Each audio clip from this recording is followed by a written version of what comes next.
অঙ্কটাতে কি বলা আছে, একজন দোকানদার 1600 টাকা দিয়ে দুটি সাইকেল কিনলেন এবং প্রথমটিতে 10% লাভে এবং দ্বিতীয়টিতে 20% লাভে বিক্রি করলেন। যদি তিনি প্রথম সাইকেলটি 20% লাভে ও দ্বিতীয়টি 10% লাভে বিক্রি করেন তাহলে তিনি 5 টাকা অধিক পেতেন। মানে দ্বিতীয়বার যখন সাইকেলটা বিক্রি করছে আগে যা বিক্রি করছে তার থেকে কয় টাকা বেশি পেত, 5 টাকা বেশি পেত।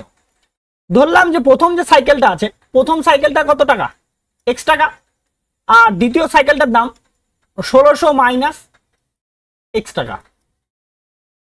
এবার কি বলছে দেখুন, প্রথম সাইকেলটা বিক্রি করে কত পার্সেন্ট তার, 10% লাভে, তাহলে 110 x বাই কত 100 প্লাস দ্বিতীয় সাইকেলটা কত, দ্বিতীয়টা 20% লাভে, তাহলে 1600 মাইনাস x ইন্টু 120 বাই 100।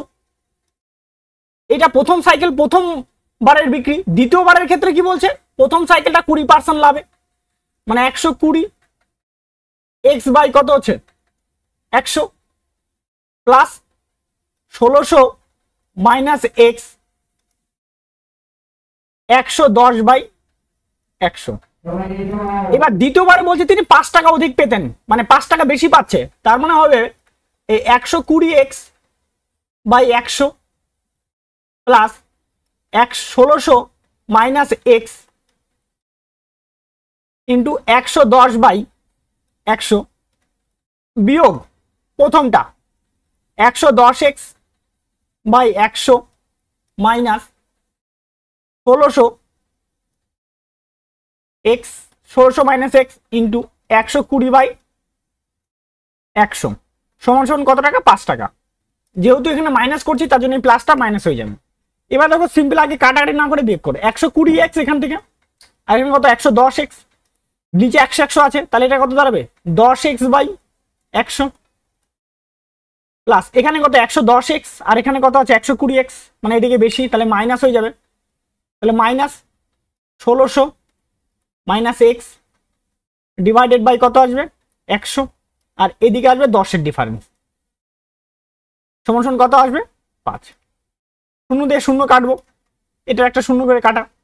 তাহলে এবার যদি লসাগু করি বা সিম্পলি 10 দিয়ে ইয়ে করে দিই, ভাগ করে দিই, গুণ করে দিই, তাহলে এখানে কত হবে x মাইনাস এটা কত 1600 প্লাস কত x মাইনাস হবে, সেটা প্লাস হয়ে যাবে, সমান সমান কত হচ্ছে 5। তাহলে কি দাঁড়াচ্ছে এটা 2x মাইনাস 1600 সমান সমান কত দাঁড়াচ্ছে 50, তাই না? তাহলে 2x সমান সমান কত হবে 50 প্লাস 1600, তাহলে x সমান সমান কত হবে 1650 বাই 2, কাটারি করব 825, x সমান সমান 825 টাকা। এটা দ্বিতীয়টা কত হবে তাহলে 1600 মাইনাস 825 হয়ে যাবে 725, তাহলে উত্তর হবে আমার 825 আর কত 775, এটা অ্যান্সার, তাই না?